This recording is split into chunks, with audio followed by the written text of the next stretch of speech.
come to realize that through simple gestures of communion through food, we as a society express not only who we are, but also who we wish to be.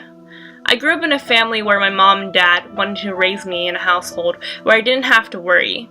Whether it be education, money, or simply food, they made sure to provide me with what they lacked when they grew up. I guess that was the rather brutal reality of growing up in China. China wasn't well known for its refined, purified tap water, which is my personal theory as to why Chinese food is cooked in a way that is especially for sharing, with lots of dishes at the dinner table. There's a diversity and strength of community to compensate for the rather lethal irrigation. The struggle was real. My grandparents are quite aware of my Americanized lack of immunity to the superbugs that swarmed the drains of their small Beijing apartment, and always kept a rustic cast iron jug of unsavory, lukewarm water at hand, meaning a lot of tea.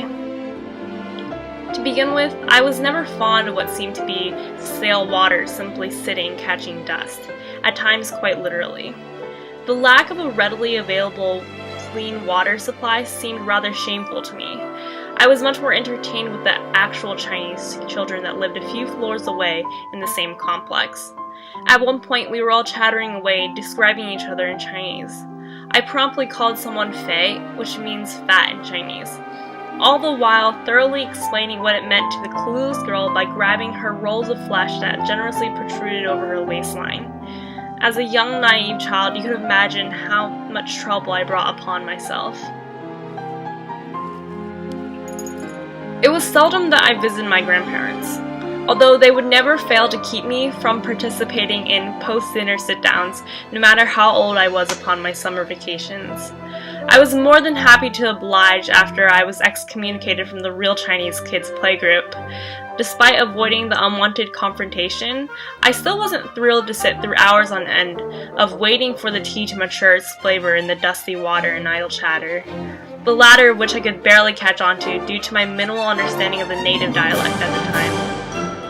As a child, I was constantly distraught by why my yeye, my grandpa, didn't believe in cups. Instead, he made everyone drink out of a lifetime's collection of recyclable jars. If you're unlucky, you'd get the old Chinese pickled vegetable jar, which added its own kick to whatever occupied its hollow. I recall silently accepting a jar of undistinguishably warm water and a heap of dry morsels of bead-like pellets, disturbed by the uncivil grace of the ridges of the jar that would have to touch my lips before I could sip the tinted water. It never failed to amaze me how such small withered beads would bloom into a barrage of dancing pebbles in the once lifeless water.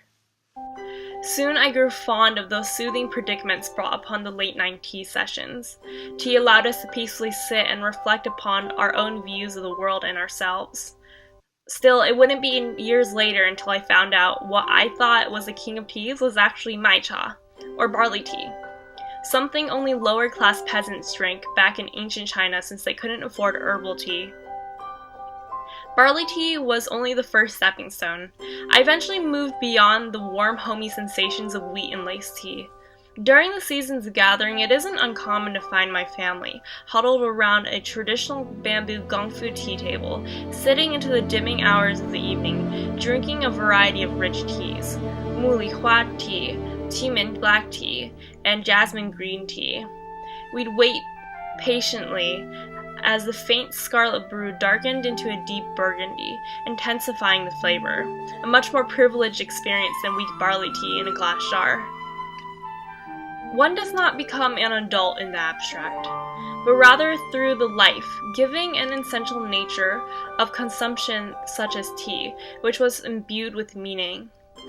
The saddest of the tea doesn't bother me, and neither does the non-traditional wheat flavor.